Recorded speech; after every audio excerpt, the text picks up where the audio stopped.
Well, hello, everyone. We are very glad that you have joined us for today's webinar presentation, There is Hope, Treatment, Recovery, and Prevention, the second of our two-part series with our co-hosts from the Center for Disease Control and Prevention and the Substance Abuse and Mental Health Services Administration. If you missed the first webinar in the series last week, we will be sending that recording out along with the recording for today's webinar and our follow-up email to each of you. My name is Heidi Christensen, and I'm with the Center for Faith-Based and Neighborhood Partnerships at the U.S. Department of Health and Human Services. The HHS Partnership Center, as we're known, works to support faith and community health leaders with timely information, best practice sharing, and resources that we hope will help strengthen our community partners' capacity to address public health initiatives and public health crises such as the opioid addiction epidemic that so many communities are struggling to respond to, and is one of the top 4 clinical priorities of our HHS Secretary, Tom Price. We hope this next hour, exploring early intervention and treatment and the essential role that community plays in long-term recovery support and preventive action, will be helpful to you and your community as you seek to understand the issue and support those suffering with addiction. A few housekeeping notes before we begin. This is an educational webinar, off the record and not intended for press purposes. If you are a member of the press, please disconnect, and we will be happy to connect you to the press office here at HHS after the program. We welcome your questions and comments throughout today's webinar. You should see a control panel on your screen with a text box in the lower right-hand corner. Please use that box to type in your questions or comments throughout the webinar and at the Q&A breaks today. So what we'd like to do, and if you should be ready if you were with us last week, is to practice using that chat box by letting our presenters know where you are listening in from. So please now type in that chat box what city, town, and state you are listening in from. We got Philadelphia, Memphis, Tennessee, Kansas City, Philadelphia, Oklahoma. Did I see San Diego? Good morning, folks. Clearwater, Florida. Wow, great house. Chicago, Sumter, South Carolina, Seattle. Thank you. Thank you so much. We're so glad you're all with us. And please use that box for our questions and comments throughout the hour today. We will refer to your questions for the Q&A, and we'll also, after the broadcast, share all your comments that come in with our presenters so that they can hear your thoughts and also listen to your story. So we'd love to hear from you. Also, and as a quick note, if anyone's having difficulty with their audio today throughout the broadcast, you may find it helpful to call the number on your screen rather than listen through your computer. Sometimes that just works better for sound quality. As a final note, we will be emailing a link with the recording of today's presentation to all those who registered for this webinar.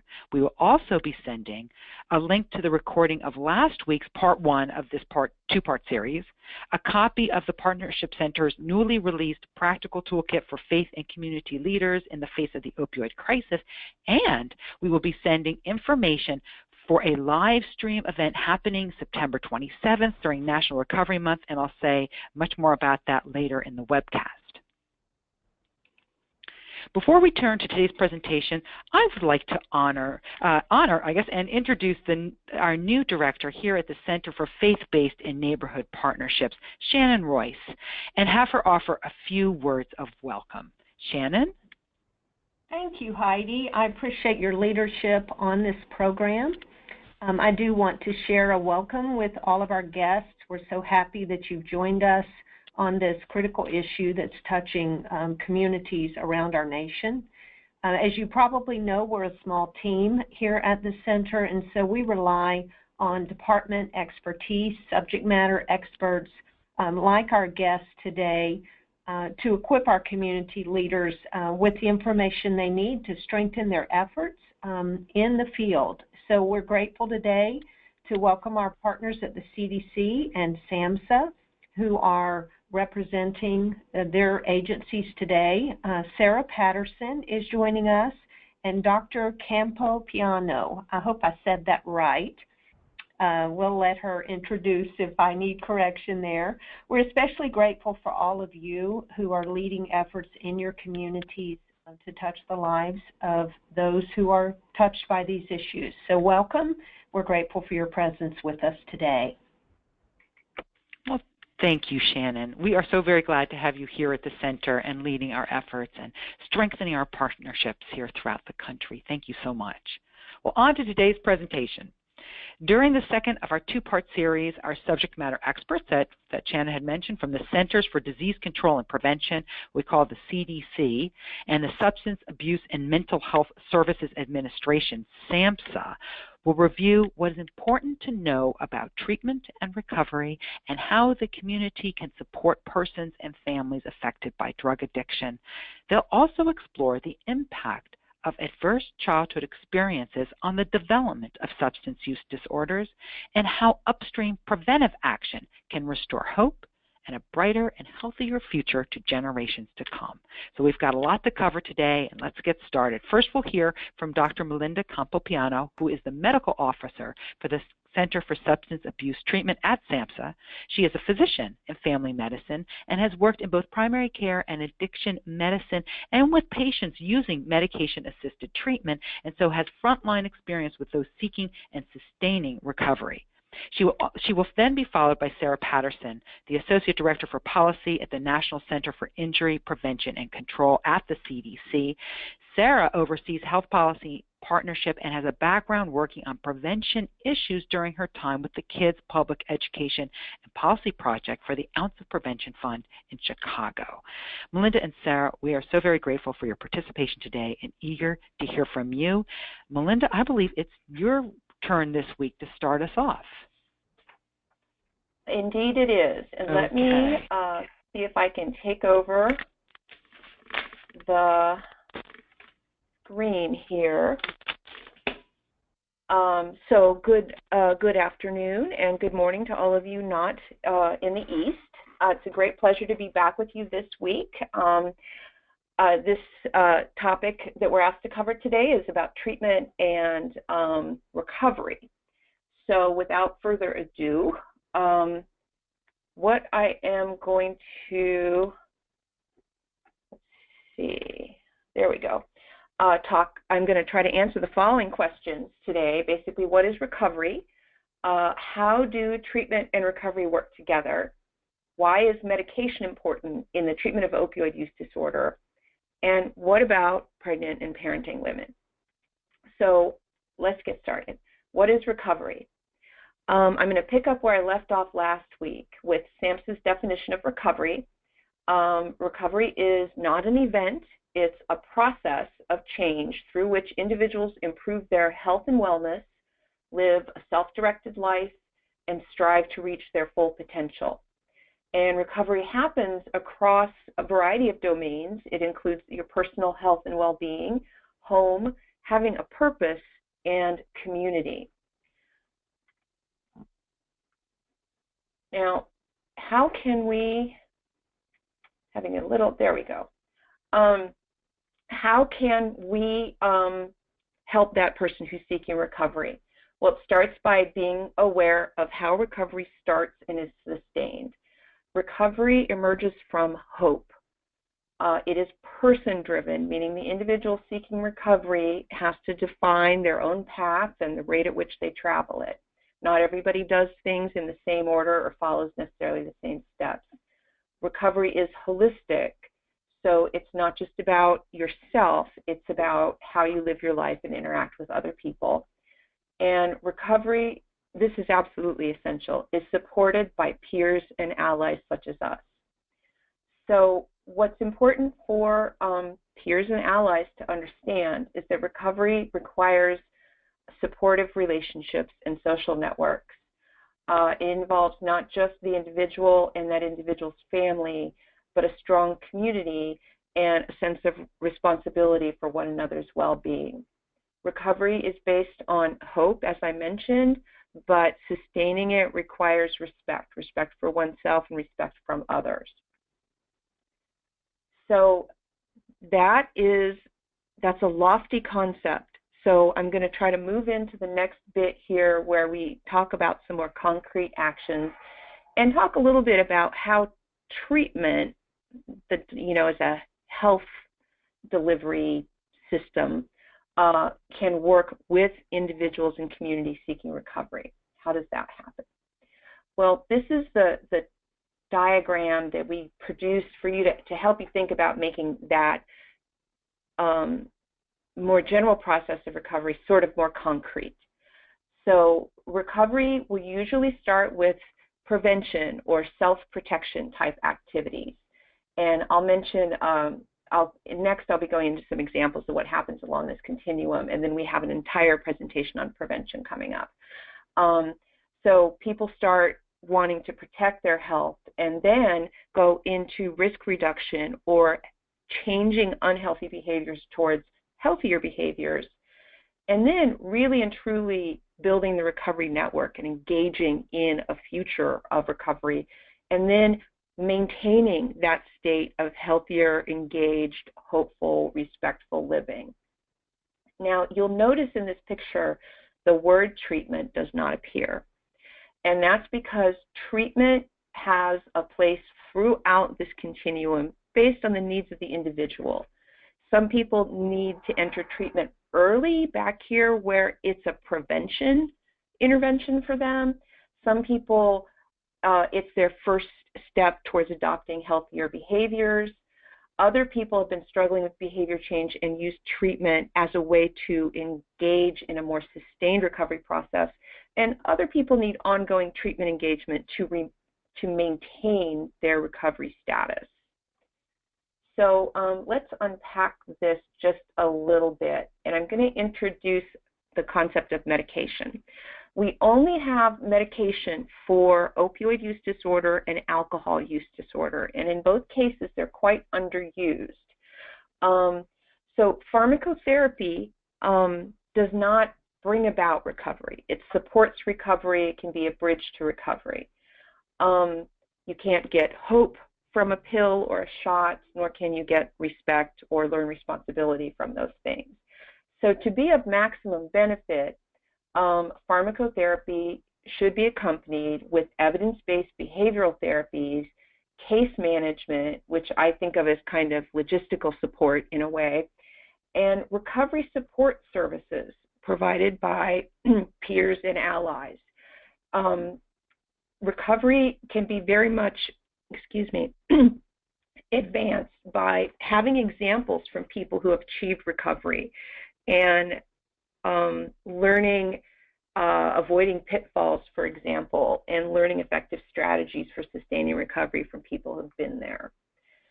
So just one example of a prevention strategy that might be on this continuum is if people will become motivated to reduce their risk or prevent overdose. So they become receptive to education on how to recognize and respond to overdose. They may want to have access to naloxone for themselves or their families, and they can begin to incorporate safer behaviors such as not using drugs alone and testing drugs that are from an unfamiliar source. And that's become more important with the arrival of fentanyl on the scene. So other activities or services or strategies that can sort of populate this continuum towards recovery and is housing. Having a home is really, really essential to recovery, either entering it or sustaining it. That's why I put it in all caps. But people also need health care and psychiatric care. A wound clinic for people who are using drugs by injection can be a way to engage them in recovery behaviors and recovery supports. It's important to treat all substance use disorders in people who are seeking recovery from opioid use. Tobacco and alcohol use are both very harmful and associated with a great deal of suffering and death. Recovery support services are a very important strategy for linking and weaving all these things together for the individual seeking recovery. Now, I'm going to talk a little bit about why medication is important in people who would like to recover from opioid use disorder. So I'm going to step back and give just a little bit of background on the medications. So there are 3 medications approved by the Food and Drug Administration to treat opioid use disorder. 2 are opioid agonists, meaning they act like an opioid, and those are methadone and buprenorphine. They have very different properties, and you may be more familiar with buprenorphine through some of its brand names, such as Suboxone and Zubsolv. So those are the opioid agonists. The other medication that's approved to prevent relapse to opioid use after detoxification is extended-release injectable naltrexone. And that is an opioid antagonist, or one, if you think of it as fighting off opioids or blocking them. And there is an oral form of this medication that can sometimes be used to help people transition to getting the shot. Now, what's important to understand about these medications is that some of them are used in detoxification, and detoxification by itself is not treatment. And that's because it doesn't change the course of the illness.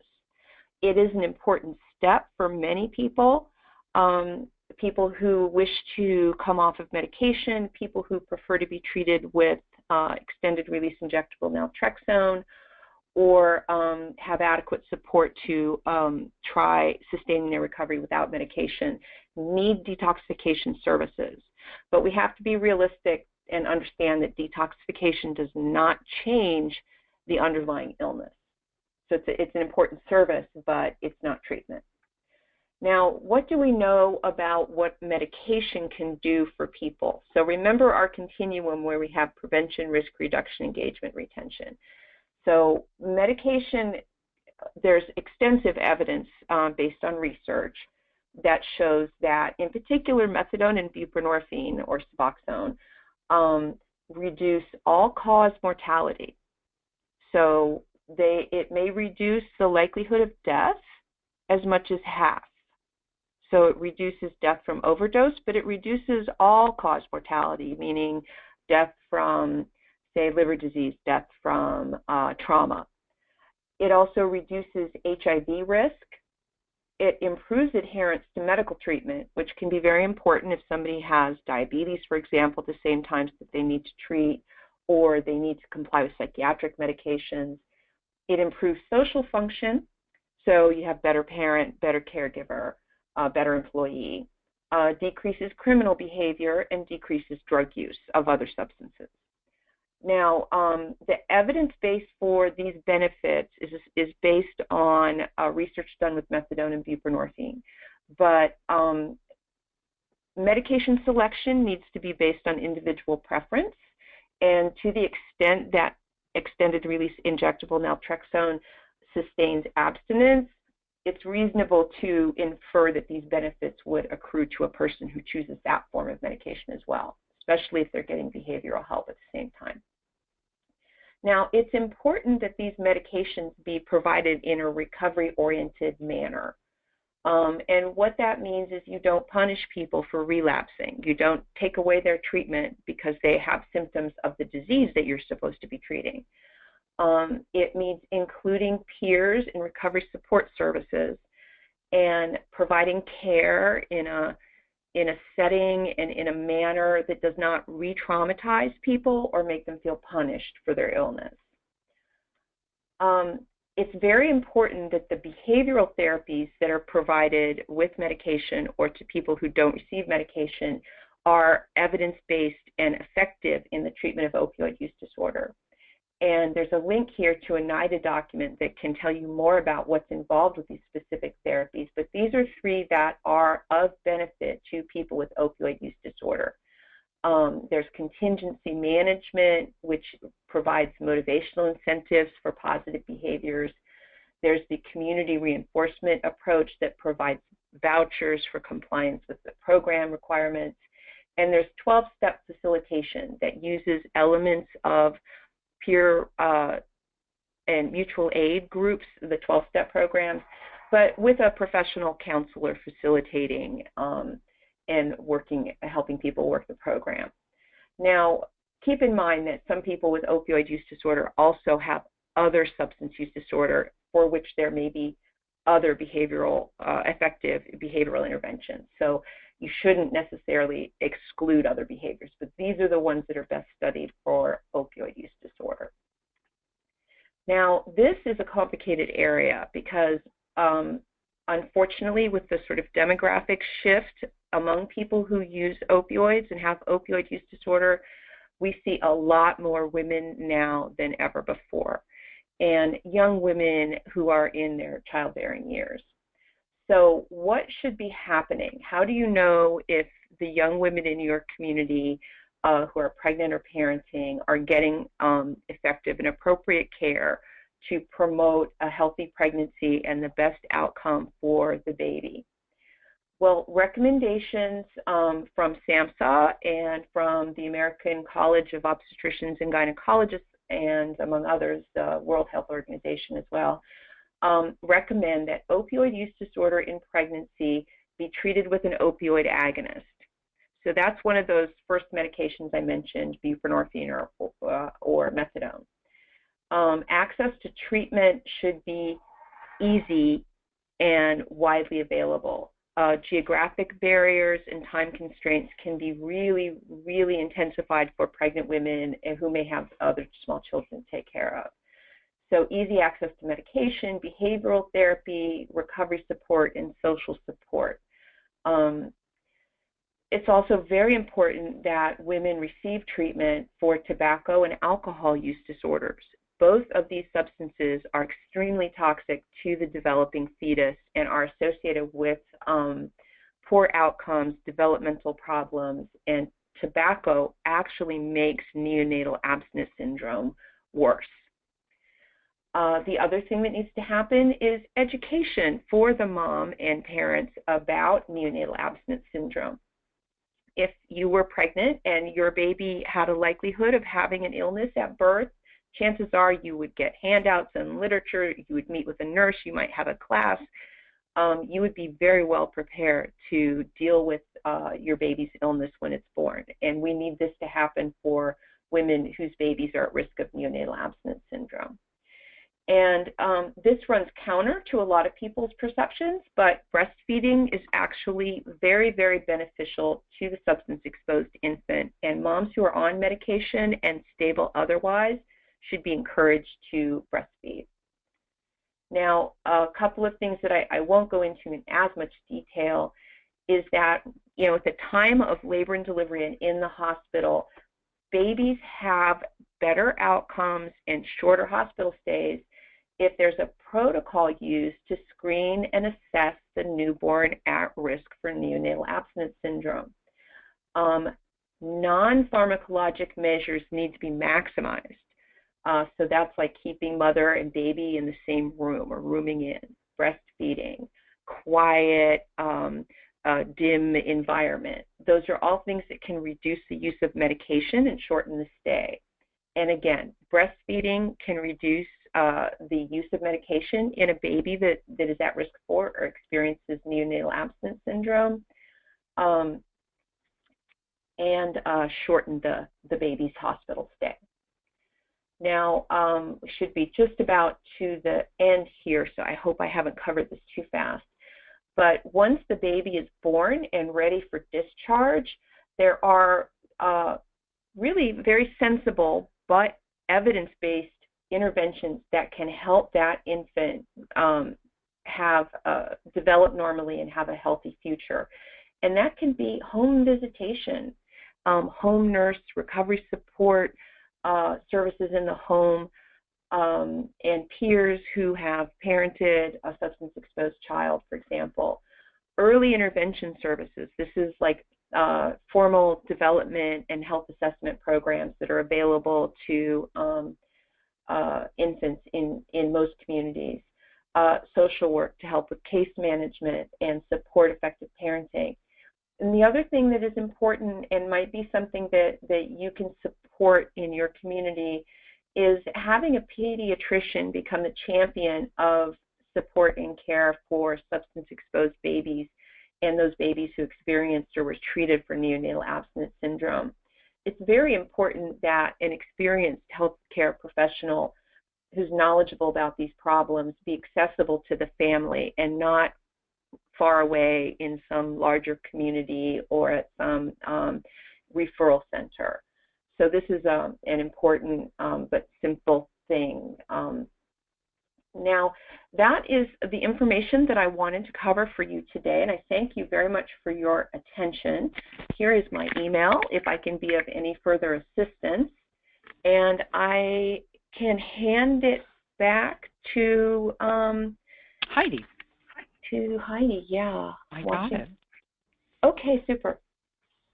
Melinda, thank you. You really have such a gift for making some very big ideas and complex ideas just understandable and digestible. Thank you so much. This is such a comprehensive and rich presentation. We got a couple questions which we'll take before we go over to Sarah, so we can stay in the realm of your material. So just a couple of things. One, just going back to the earlier part of your conversation, there was this Reverend Lynette made a very interesting comment about, and it's really about the language we use. When people say we're looking to get to someone to go into recovery, that the idea that someone is actually recovered, and then, but then the alternative is really someone's always in recovery. Is someone who has an addiction, the disease of addiction, always in recovery? And if you could just address that. That's a great question, yeah, and really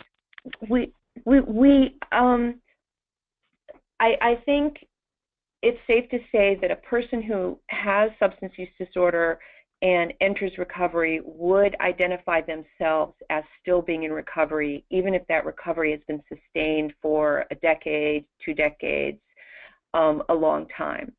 So for those of us who are trying to be allies, it's best to use that language and talk about being in recovery.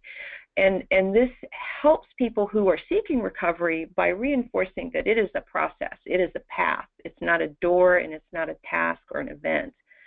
So yes, that is the preferred language from people who have entered recovery, is that it be described as sort of an ongoing state of being in recovery.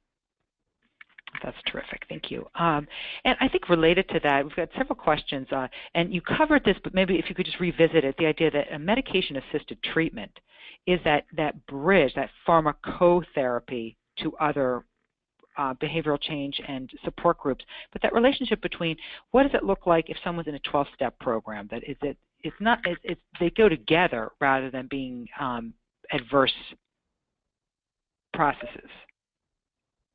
Exactly. It's my understanding that 12-step programs, the only requirement for being in the room is the desire to stop using substances. So that means that you don't have to have already stopped to go to your first meeting. You don't have to have succeeded in stopping use of all substances to be in the room with people in recovery, and that people on medication are not excluded from the rooms. Now, this is a mutual aid group, and so in any given room of people working on recovery using the 12-step model, you're going to find people who have opinions about the use of medication that may be based on personal experience, which is always valid, but can't necessarily be applied to somebody else. So normally patients who are using medication to enter recovery or maintain their recovery, we recommend that they try a number of groups to find one that is composed of people who are supportive of their path to recovery, rather than try to take on changing the opinions of individuals who have their own personal experience of their recovery. So I hope that addresses the question. These things are to be used together. That's right. Well, as you had said, it's a road to recovery, and so that these pieces that MAT is just a piece, or it's a bridge to recovery, and not the answer as well. And it just, I think, as long as we're on the subject of the particular drugs, there is some confusion, and we were hearing this a little bit in the chat box. 2 pieces. One is the confusion or the conversation around methadone and buprenorphine as actually being an opioid, but there's a difference. And also, could you revisit the idea that Vivitrol is not the drug of choice and how that might be different than buprenorphine and methadone? Sure. Yeah, let me see if I can tackle that. Now, first of all, naltrexone may be the drug of choice for some people. So we need to start from the point of presenting all options to individuals seeking recovery and who need medication to support that process, and that it should be based on their preferences and needs and what's going to work for them. Now, so that said, I spent some time on a slide that talked about the benefits of medication-assisted treatment. And to be clear, I pointed out that the evidence for reduced mortality, reducing HIV, et cetera, is based on research done on methadone and buprenorphine. So we just don't have the years and years and years of research for naltrexone. So I want to make that clear, because if you're out there and you're trying to figure out, what services need to be available in your community or how best to work with people and have them engage in the most effective treatment, you need to understand a little bit what the evidence base means and where it came from. If you're working on somebody who's, overdosed already and they really need to get stabilized quickly, you may need to go into methadone or buprenorphine rather than naltrexone. But again, that's an individual clinical decision. Now, the tricky part, and I think it's just human nature to be challenged by the idea of giving an opioid to somebody with opioid use disorder. And methadone and buprenorphine are both, from a pharmacologic perspective, types of opioids. They're very different one from the other, and they're also very different from the types of opioids that most people abuse. They're both long-acting, so people who are in their addiction usually use short-acting opioids like pills or heroin, and so they have to take it over and over again, and their body goes through these cycles of, relief and stress and relief and stress. And so the long-acting medications break that cycle and level that out so that people can function. The goal of the medications, when they're dosed correctly, is for people to feel basically normal. There's no medication in the world that's going to make anybody into a happy person. So the goal is to feel not sick.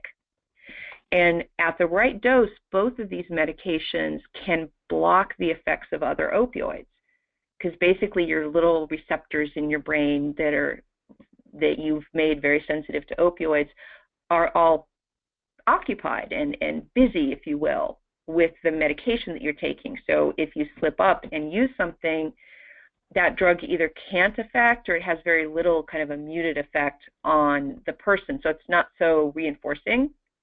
It's like, oh, well, that was sort of disappointing, and I'm really glad that I haven't sacrificed my recovery again to go back on that path. So that's how these opioids work differently. Long-acting, so they stabilize. At the right dose, they can block the effect of other opioids, keep people feeling well so they can function and build the skills and resources that they need to live in recovery. Wow, that is super helpful. Thank you. That was very, very helpful. And we've got some questions, guys. I see the questions coming in on your comments. Folks, we also have, in the toolkit that we'll be sending out, has lots of links to some of the backup information that come from the National Institute on Drug Abuse, the CDC, SAMHSA, SHOP, and others. So many of your questions also may be helped through a review of some of the resources we've included in the toolkit and we'll be sending out to you. And they are really they're not meant for professionals, they're meant for community people like us. So thank you, Dr. Campopiano. I think that is wonderful. We may have a chance to get some additional questions at the end of our program, but we really want to get to Sarah Patterson at the CDC. Sarah, are you ready take us into the realm of prevention? Yes, thank you so much. We are just getting, okay, are we up? We're up. Okay, great.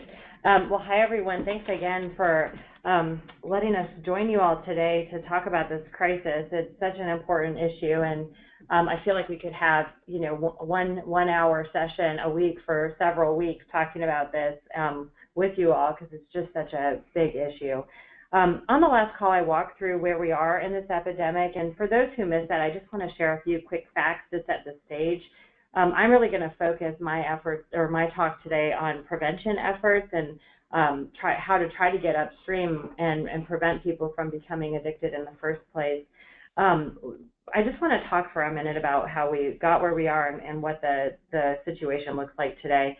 In the last 15 years, almost 310,000 people in the United States have died from overdoses involving opioids, both prescription and illegal. This is one epidemic, but there are really three waves. The first wave began in 1999 and includes deaths involving prescription opioids. The second wave began in 2010 with rapid increases in heroin-involved deaths. And then the third wave began in 2013 with significant increases in synthetic opioid deaths, including those involving illegally manufactured fentanyl, a drug that's 50 to 100 times more potent than morphine. As I mentioned, I am going to talk about prevention today. I'm going to focus both on our CDC's response to the opioid epidemic, but also the prevention of adverse childhood experiences, which are experiences that children go through early on that can affect their long-term trajectory. I'll highlight the different ways that both faith-based and community organizations can support opioid overdose prevention efforts, and I think you'll be surprised at how much you're already doing to prevent opioid overdoses.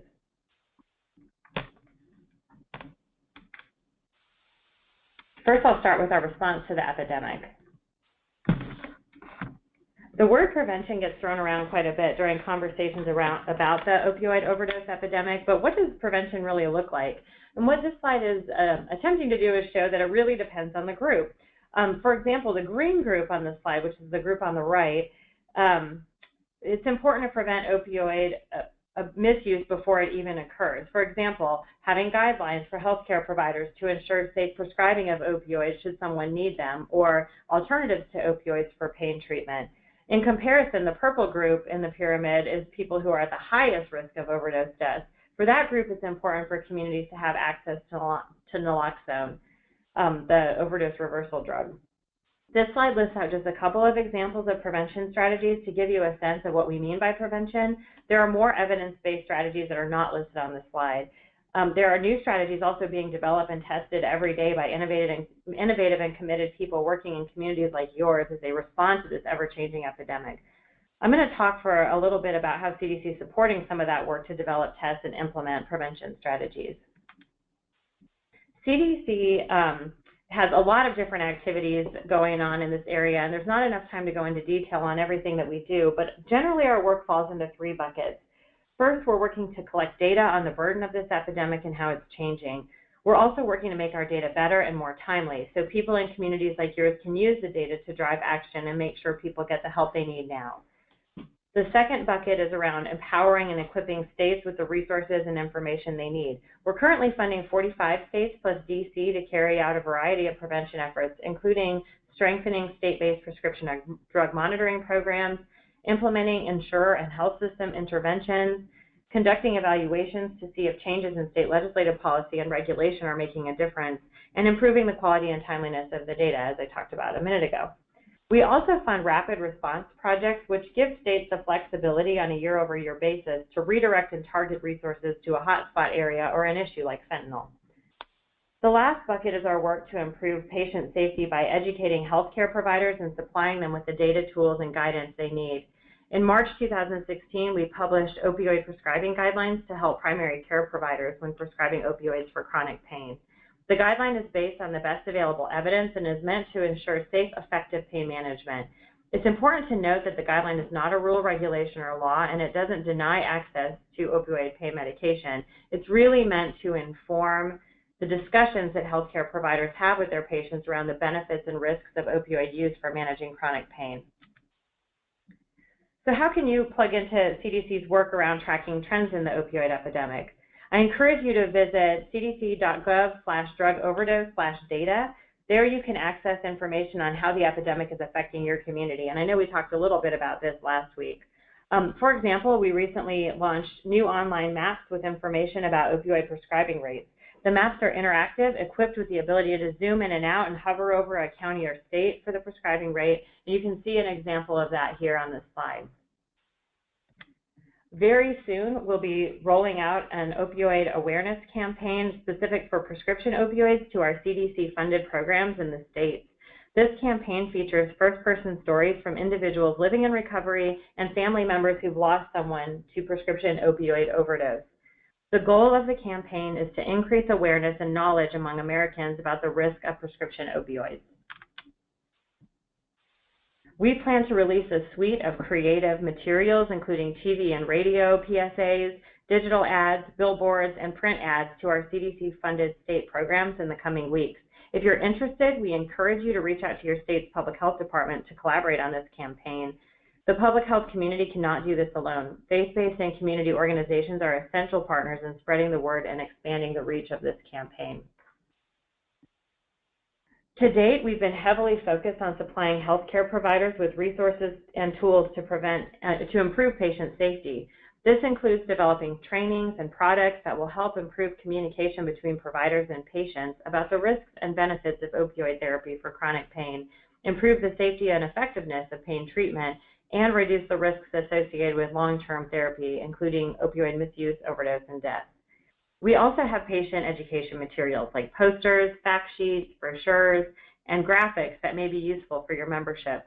All are available for free download on our website at cdc.gov/drug overdose. Faith-based and community organizations may also be able to help counter the stigma that sometimes hampers efforts around prevention. For example, there's often stigma that might surround those struggling with chronic pain. Such individuals may benefit from support groups or other community groups to connect with others who are trying to deal with pain issues and prevent a sense of isolation. There's also stigma associated with opioid misuse disorder and seeking treatment. There may be opportunities here as well as for faith-based and community organizations to play a role. I'll shift now to talk a little bit more about the prevention of adverse childhood experiences and how that might play a role in the opioid epidemic. When you think of early adversity and child abuse and neglect, you may picture bruises and broken bones, perhaps some mental health concerns like depression or PTSD. However, adverse childhood experiences can make us literally sick, and they impact a lifelong health, mental, and physical and intellectual development. And we are showing here some of the outcomes of early adversity. There are various types of adverse childhood experiences that fall into three general buckets: abuse, neglect, and family challenges. You can see what some of those examples are here. Adverse childhood experiences, which we call ACEs, are common. Among the different groups surveyed, about 60% or more of adults reported at least one ACE. The science shows that childhood experiences, both good and bad, have a tremendous impact on a person's life. Specifically, ACEs have been linked to risky health behaviors, including drug use, chronic health conditions like obesity and heart disease, low life potential, and even early death. As the number of ACEs a person has experienced increases, so does the risk for the outcomes I just mentioned. The wide-ranging health and social consequences of ACEs underscore the importance of preventing them before they happen. This slide represents findings from a study done in England, not the United States, but the general message is still the same. If we prevent ACEs, we can help reduce the levels of a range of health conditions, from smoking to poor diet to heroin use. So how is this connected to the opioid overdose epidemic? The current literature strongly supports the connection between ACEs and increased risk for risky health behaviors like substance abuse. We're also beginning to further explore a direct link between ACEs and the current opioid overdose epidemic. For example, is there a connection between ACEs and chronic pain during adulthood? Is opioid addiction a response to adversity experienced during childhood? How does having a parent or caregiver affected by opioid misuse or overdose impact children, including those born with neonatal abstinence syndrome? These questions remain to be answered. In the meantime, the one thing that the science clearly shows is that assuring safe, stable, and nurturing relationships and environments for all children is essential for preventing childhood adversity and helping children reach their full potential. Based on the best available evidence, CDC has developed what we call the Essentials for Childhood framework, which proposes strategies that communities can consider to promote relationships and environments that help kids grow up to be healthy and productive citizens. So they, in turn, can build stronger and safe families and communities for their children. By building strong families, faith-based and community organizations are in a unique position to reduce serious problems like opioid overdoses that affect families, churches, communities, and our nation as a whole. For my remaining time, I'll just provide a few concrete examples of where faith-based and community partner organizations may play a role in the fight against the opioid epidemic. At the beginning of the presentation, I gave a quick overview of the three main areas CDC is working in to prevent opioid overdose and provided examples of how CDC might be able to support your efforts. First, by using data to understand what's going on in your communities and using that data to educate and inform action. Second, by raising awareness about the risks of prescription opioids and amplifying messages of CDC's upcoming prescription awareness campaign. And third, by using our patient education tools and our CDC guidelines for prescribing opioids for chronic pain to educate both patients and healthcare providers in your community. I imagine many of you as leaders in your organizations are also employers.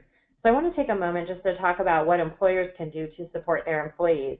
Employees can educate employees and members about pain management options and risks of opioids. For example, you could encourage your members or employees to make the most informed decisions with their doctors when it comes to treating chronic pain and to never take opioids that are not prescribed to them. Employers can review healthcare benefit packages and investigate options for pain treatment and substance use treatment programs. For example, as an employer, you might consider covering non-opioid therapies like exercise therapy and cognitive behavior therapy. Our guideline includes some specific things about non-pharmacological treatments that are available and evidence-based. You might also consider removing barriers to evidence-based treatment of opioid misuse disorder. These strategies and moreover outlined in a recent business pulse on opioids put out by the CDC Foundation. I'll share that link plus many more in my final slide. As I highlighted, research shows a connection between childhood trauma and substance abuse during adulthood, but research also shows that prevention of adverse childhood experiences is possible. CDC has a variety of resources, including two on this slide, that lays out strategies that can be implemented in communities like yours to help prevent child abuse and neglect. One strategy is to change social norms to support parents and positive parenting. One way to do that might be through public engagement, like a town hall meeting or a neighborhood discussion. A second strategy for preventing child abuse and neglect is to provide quality care and education early in life, for example, through preschool enrichment with family engagement programs. And the third example of evidence-based strategies for preventing child abuse and neglect is to enhance parenting skills to promote healthy child development. One way to do that, it might be through parenting skill and family relationship training. These are just a few strategies that might resonate with you, but if you want to explore this further, we've included links to our child abuse and neglect prevention materials on the final slide. I hope my presentations helped highlight the pivotal role that faith-based and community organizations like yours play in preventing opioid overdoses. You're already doing so much to help curb this epidemic by supporting children and families and bringing your communities together. I hope some of the work that we're doing will serve as a resource to you as you move forward. Again, here's a list of some of the materials and tools I covered in today's presentation, and you'll receive a PDF copy of these slides, so don't worry about copying down the web addresses. Thank you all so much for this opportunity. I hope these webinars are just the first of many about the role of faith-based and community organizations in fighting this epidemic. If you have any questions at all about today's presentation, please email us at the address listed on the slide. Thank you again, and I'll pass it over to Heidi. Sarah, thank you so much. That is a lot of material, and you got through it very, very quickly. And folks, yes, it will be helpful to have the slides afterward, also the links to the resources that Sarah covered.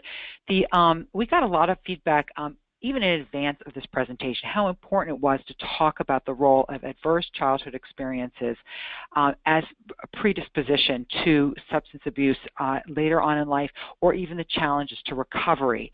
And I know we just have a little bit of time left, but I know you covered this very complex idea quickly. Can you break that down just a little bit more? I know there's this idea that there's steps or I'm probably misphrasing this. There's a number associated with how many incidents or adverse childhood experiences you might have had that are directly related to different levels of future challenge and struggle. Could you just kind of unpack ACEs just a little bit more? Sure, and we're going to try to pull up the slides on ACEs. Yeah. So basically, there's actually a quiz you can take. I just did this recently, where you can identify the number of ACEs that you've experienced as a child in your lifetime. So it might be things like experiencing abuse, witnessing abuse, having a family member or parent that has a substance use disorder, a variety of other things. And these are some of those, the items on the slide are some of those things. And basically, the more of those experiences you have, the more likely there is to be negative outcomes over time, and that might be a greater likelihood of risky sexual behaviors or other risky behaviors. It might be that it could be tied to health issues like obesity, depression, heart disease, a number of things. So ACEs have basically been tied an increase. We've all experienced some ACEs. I have never met anybody that hasn't had one ACE in their life. But the idea is that the more ACEs, the more adversity a child experiences, the more likely they are to have decreased health outcomes, behavioral outcomes, and life potential. Does that help? It sure does, and I know that we will also be having doing some webinar work early in the beginning of next year to explore, to get into this more richly. But I think you started at the top of your presentation when you said faith and community folks or people working in communities around the country will be surprised to hear that they're already doing prevention work. And anytime you can hold a family, a young person, and save them from an adverse childhood experience and make that a positive childhood experience, you're helping part of this issue. You're stepping into this issue, and what we're working, one of the focus areas that we're working with and encouraging faith and community organizations to do, and lifting up some of the extraordinary examples that are already happening in youth-serving organizations, is youth empowerment programs, strengthening teens' resiliency, young people and teen resiliency, and that's such an important part of this lifting up future generations of young people who can make choices that just secures a safer and healthier future for themselves. So thank you for that. I think Heidi, do you mind if I jump in really quickly? I think there's an important link to make here. Sorry. This is one of the reasons why treatment is so important and recovery is so important for mothers and parents. You have to sort of figure that the mom probably had adverse childhood experiences, as might the father. And by stabilizing the parent in recovery with whatever form of treatment is needed, you can help reduce the likelihood that that child that grows up in that home will experience some of the things that are commonly associated with substance use: incarceration, neglect, family disruption, and of course substance use itself. So sustaining recovery with treatment as needed for mothers and parents is a really critical part of breaking the intergenerational cycle of substance use disorder in a community. Such an important point. Thank you for that.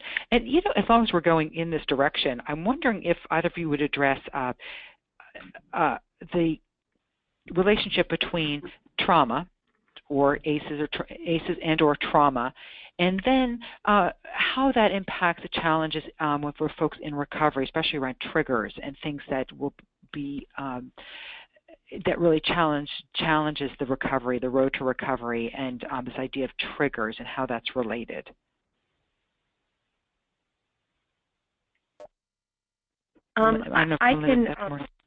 Yeah, if I could, I can try to address that. Last week we kind of looked at what are some of the things that make people at risk for substance use, and what are some of the things that kind of keep them stuck in substance use.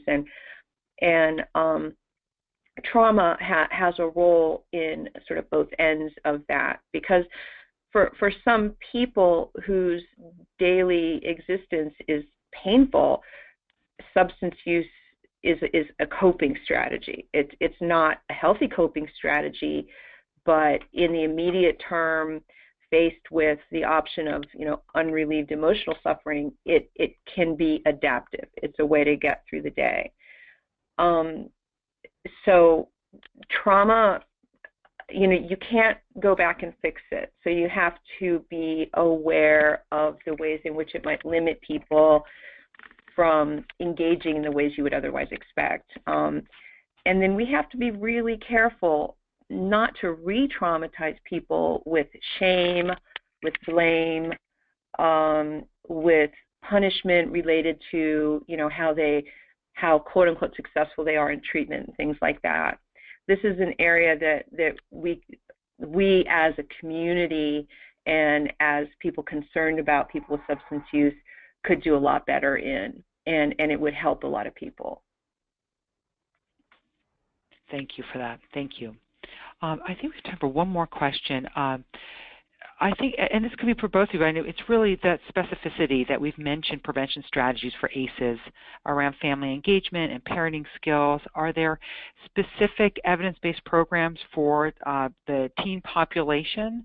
And I know that we have several in the toolkit that we'll be sending out that we link to from the Office of Adolescent Health and NIDA, but I'm wondering if you all have come across specific recommendations.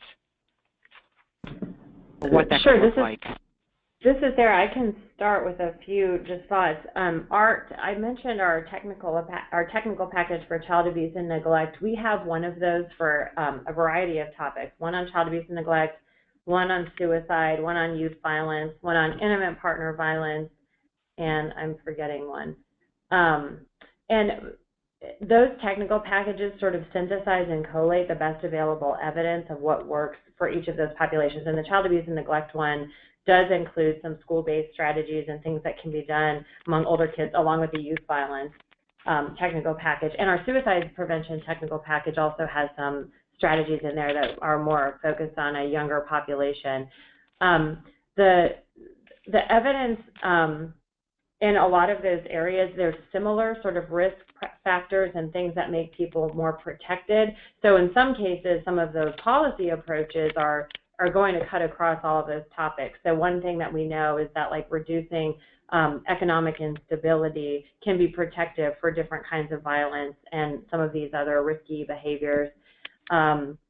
But there's also individual and school-based approaches that are in there. So that might be one helpful resource to look at, is just any of those technical packages might have some specific interventions. We're working on an implementation guide to also help with how do you do those? What are the steps to get that to happen? The Essentials for Childhood framework is also potentially a resource around what works, and that really focuses, the framework is focused on helping communities put together the pieces that need to happen to do child abuse prevention work and really focus upstream before kids get into the system identified as being abused or neglected. And the sort of four themes to that are looking at the data and making sure you know what the problem is that you're trying to solve, or that you understand what the issue is. Looking at making sure you have the community supports needed. Do you have all the right sectors involved? Are the right players at the table? And then there are two sections on policy and programmatic interventions that can be employed to address the issue. And so there's some overlap in that with the technical packages, but it's a way for communities to sort of think about how they're going to approach that work in supporting children. Terrific. Wow. So much. Folks, I know there's a lot of things that are left unanswered, so many great questions and comments which we'll share with our presenters, and we will be sending out that follow-up email with a lot of the material that was presented today and additional items. So I just want to touch briefly on an event that's coming up September 27. We know that it's important for faith and community organizations to join with collaborative efforts already happening in their communities community to help inform and strengthen their efforts and help connect their community members to the support they need. So we've created an event that will happen during National Recovery Month, and that we hope will inspire folks to gather locally with others who live, serve, and work in their community and view this live-streamed panel discussion between national leaders and experts talking about the opioid epidemic together, and then hold a post-broadcast discussion to talk about what matters most in your community and the approaches that will meet those needs and concerns. I will send out information after in the follow-up letter about the event that is titled Recovery, Prevention, and Hope, National Experts on Opioids and Other Addictions Equip Faith and Community Leaders on September 27. And it'll be a live stream from Washington beginning at 1 p.m. and ending at 2 Eastern. So save that date. Consider gathering your community to watch together and hold a post-broadcast conversation. And if you're looking for additional information, it'll be in that follow-up email, and also you can always contact partnerships@hhs.gov. As a reminder, we will be sending a link to the recording of today's presentation, as well as a link to the recording of last week's Part 1 of this two-part series, a copy of the practical toolkit, and all the other resources that we reviewed today, as well as information on the live stream event I just mentioned. We'd like to deeply thank Sarah Patterson and Dr. Melinda Campopiano and their super helpful teams at the CDC and SAMHSA. Thank you also to my colleagues Shannon Royce and Ben O'Dell for their help in bringing together today's presentation. But the greatest thanks goes to each of you for not only taking the time to participate today, but for the work you are leading in communities around the country to walk alongside those who need our compassion and support on their road to recovery. So thank you all. Stay tuned. We will have events and other learning opportunities coming up. We're so glad that you spent your time with us today. Have a wonderful afternoon.